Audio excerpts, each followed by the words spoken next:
My name is Hadi Osni. I'm a fourth generation Baweanese. My great-grandfather migrated to Singapore in the 1920s. My grandfather and my father used to stay at Everton Road.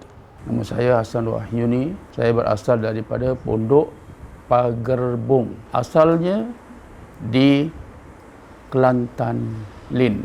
Nama saya Haji Muhammad Zain bin Maksum. Saya berumur 80 tahun. Saya dilahirkan di Bukit Timah dekat Race Course. Nama saya Aisyah binti Rashid. Tinggal di Singapura umur 18 tahun. Nenek tinggal Pondok Sakawanang. The Baweanese originate from Pulau Bawean, an island of East Java. Now, Pulau Bawean has had a long history of trade and migratory routes dating back to the middle of the 18th century that link the island to various cities in East Java and the Malay Peninsula. However, today the Baweanese diaspora has spread to many other places beyond these areas, in Cambodia, Vietnam, Christmas Island, Australia and even Sri Lanka. In Singapore, however, the Baweanese make the third largest sub-ethnic group, subsumed under the larger category of Malay Muslim after the Malays and Javanese. This history of trade and migratory routes opened the island to the cultural assimilation of these other maritime ethnic groups. Hence, Pulau Bawean itself is internally diverse. Besides the Baweanese, the island also consists of other groups such as Maduris, Javanese, people from Bugis, Palembang, Makassar and Banjar. It is also possible that some of these groups have assimilated into Pulau Bawean and would identify as Baweanese during the Merantau.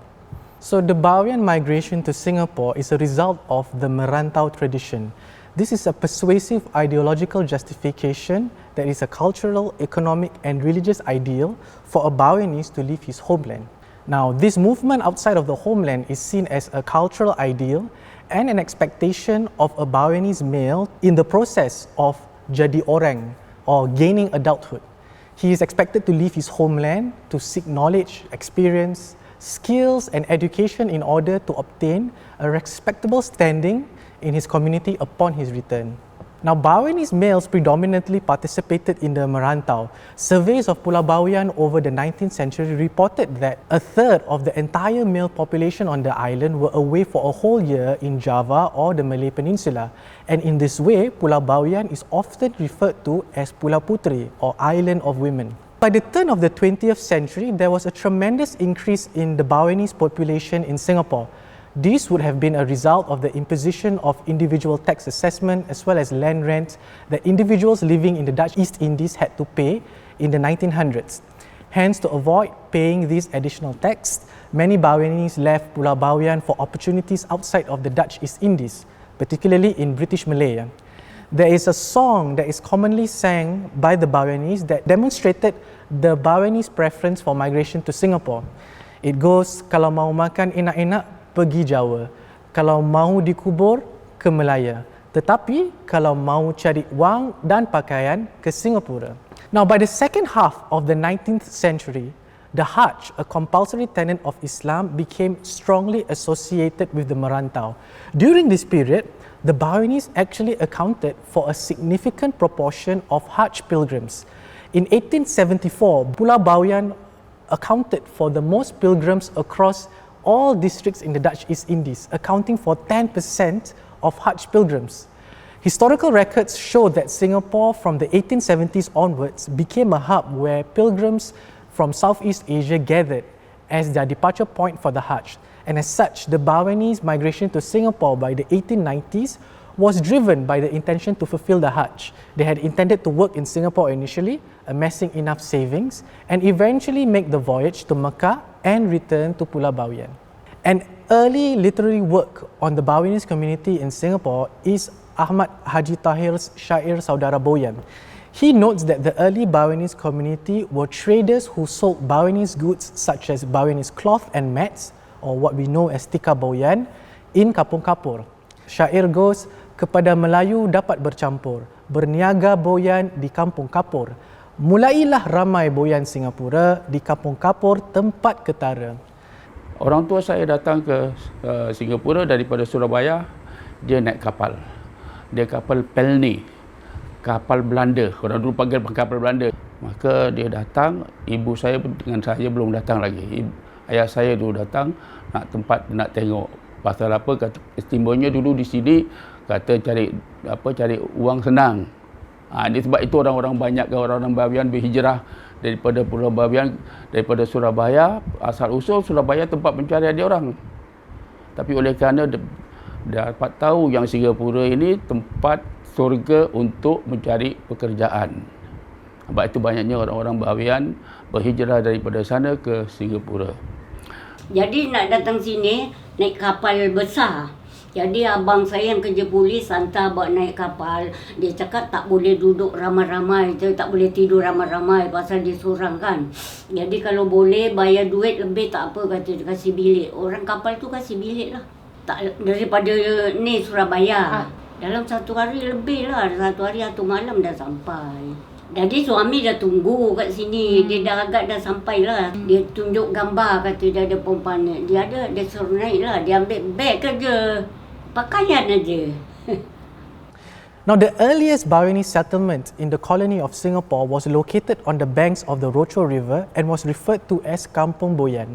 The earliest mention of Kampong Boyan was in 1827, indicating that the area had formed the initial nucleus of the early Baweanese migrants in Singapore. An important feature of the Baweanese diaspora was the ponthuk. The ponthuk was an institution that took after an organizational unit and social structure that the Baweanese migrants were most familiar with, that is the Bawean village.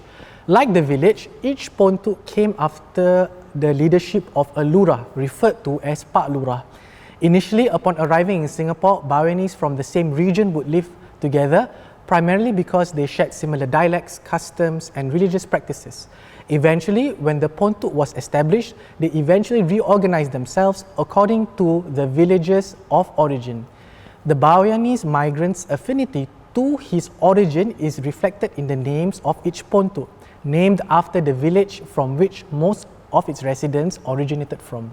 The ponthuk facilitated Baweanese commercial journeys and operations, providing temporary lodging, employment, and even assistance with travel arrangements for Bawean migrants. In Singapore, ponthuks were largely concentrated in the old city in urban wards such as Kampong Kapor, Kampong Glam, and Kampong Rocho. There were also many others that were scattered throughout the urban periphery, such as those found in clusters in Everton Road, Sophia Road, and Killiney Road. Menceritakan berkenaan pondok ni, dia ponthuk kalau dalam bahasa Baweannya, itu rumah persatuan, bukan pondok yang kita tafsirkan bahasa Melayu tu ya. Dia rumah persatuan ini di dalam satu daerah Pulau Bawean, dia mengandungi banyak ponthuk-ponthuk. Jadi macam di kita dekat Singapura ni kan ada tempat town, Bandar Baru itu, Tanglin lah apa, begitu jugalah di orang Bawean. Luasnya lebih kurang dalam rumah 4 atau 5 bilik. Susunannya macam ginilah. Sebelah sana kalau 10 kelamin ada 10 keluarga, 5 sini 5. Jadi tengah-tengah tempat laluan. Kemudian ada tangga turun ke bawah, dapur semua di bawah, tempat makan semua di bawah. Anak-anak yang berumur kecil lagi, belum balik, mereka akan tidur di bawah katil ibu dan ayah masing-masing. Pemisah antara satu katil dengan katil itu yang ada ditaruh papan atau mereka lagakan antara 2 katil tu. Dan di depan tu supaya orang tak nampak, depan tu digunakan seperti kain langsir gitu. Jadi tutup, tutup. Keadaan pondok Sakawanang besar, bagus 2 tingkat. Ramai-ramai, nak masak pun sama-sama, makan sama-sama. Nanti tanya kau nak makan apa, ada masak helok, masak kari sama-sama lah. Bilik satu orang satu katil gini. Dek gini. Laki-laki kat luar gini panjang, ambin panjang gini. Kalau suami isteri samalah, satu katil lah. Kawan-kawan lah kenal-kenal kat situ lah. Orang sini jugalah yang tak ada ni duduk pondok semua situ. Tu pondok Sekonang, pondok Bawean. Tanda ganti-ganti. Besar. Dah ketuk pintu perempuan masuklah. Kalau dia ketuk laki-laki masuklah, ganti-gantilah. Masak seorang satu lah, dapur ni lah. Dapur kecil lah dapur tu. Sendiri-sendirilah dapur. Early anthropological studies of the Baweanese note that before the 1940s, it was economically lucrative to run a ponthuk. Its head, referred to as Pak Lurah, would be able to rent one or several houses as a ponthuk. Other members would pay rent for lodging and utilities.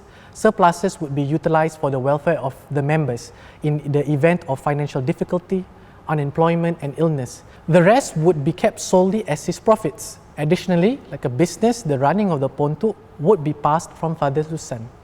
Pak Lurah ini yang mengandalkan orang-orang lelaki yang sudah balik, yang bekerja dan anak-anak lelaki, ya, yang masih sekolah pun apa dalam lingkungan perjagaan Pak Lurah.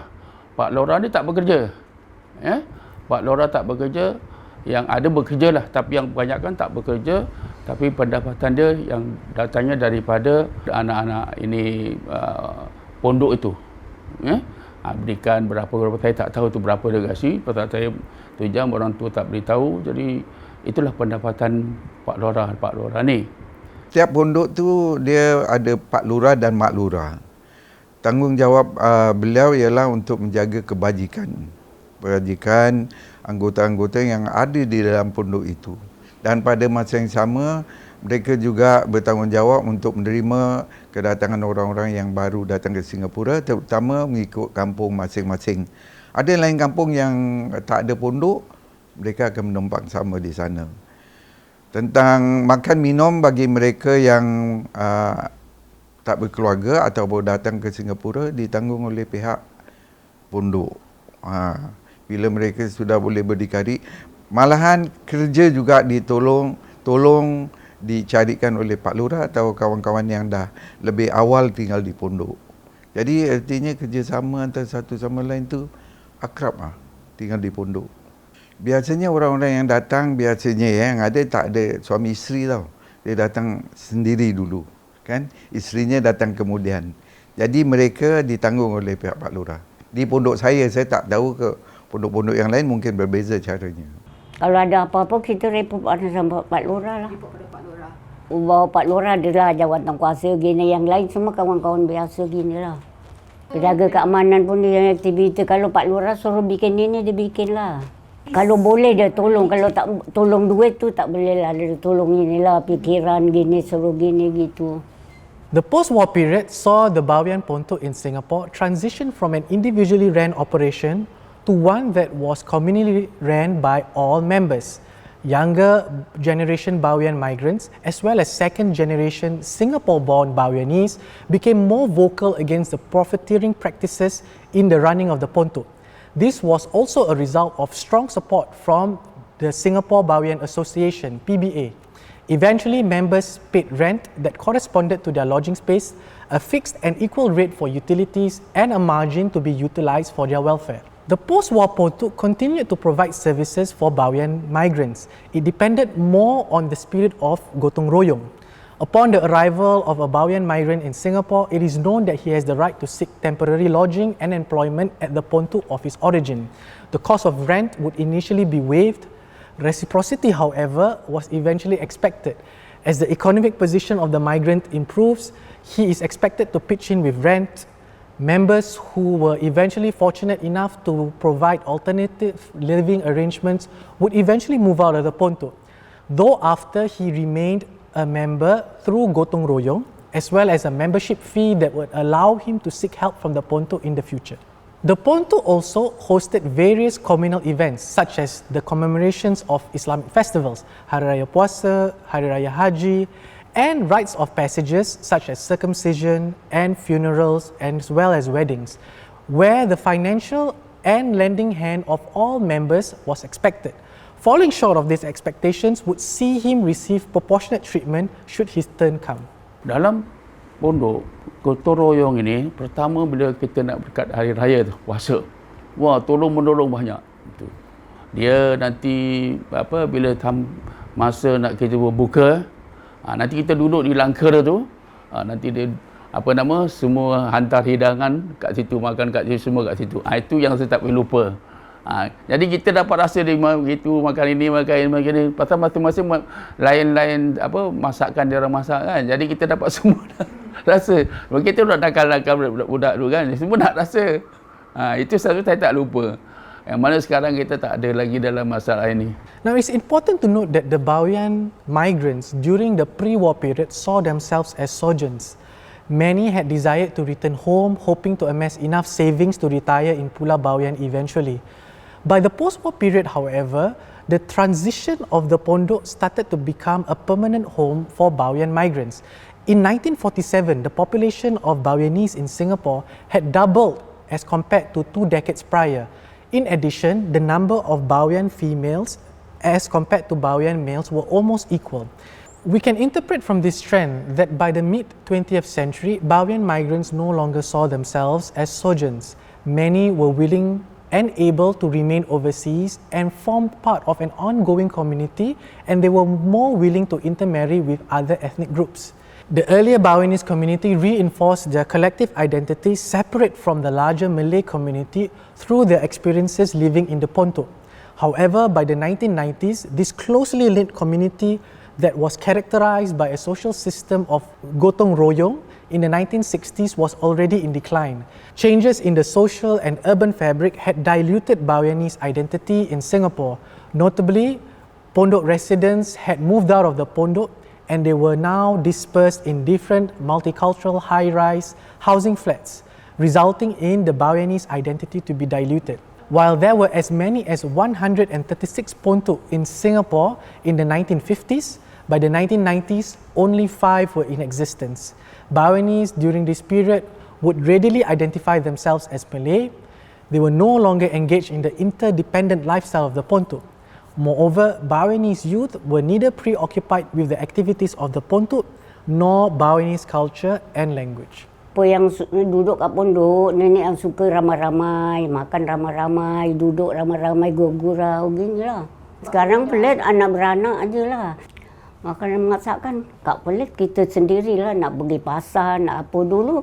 Kat pondok, pasar sebelah rumah je dekat. Keluar je pasar, keluar pasar. Orang ramai. Perbezaan tinggal di pondok dan tinggal di flat sekarang ni jauh berbeza. Yang pertama sekali hubungan kita dah agak longgar lah. Kalau tinggal di pondok tu kan kita setiap hari berjumpa, sama ada berjumpa pagi, petang dan malam. Jadi hubungan uhuah tu rapat. Sekalipun ada perselisihan faham dan lain-lain, tapi itu bukan satu masalah besar lah. Itu mudah diselesaikan lah perkara-perkara itu. Tapi bila kami dah tinggal di flat ni, kita kan terpaksa berdiri kaki sendiri kan. Jadi hubungan luar tu agak longgar. Dengan keluarga tu agak longgar. Kecuali bila masa-masa perayaan dan lain-lain, baru kita dapat berkumpul. Kalau di pondok kebanyakan dia orang menggunakan bahasa Bawean. Kan? Saya pun baru balik dari sana pada masa itu, saya pun cakap Boyan lah. Tapi bila saya tinggal di flat, saya dah berumah tangga kan, dah punya anak-anak. Kemudian anak-anak saya dah dihantar sekolah Inggeris, sekolah Melayu. Jadi penggunaan bahasa Bawean tu sangat kurang.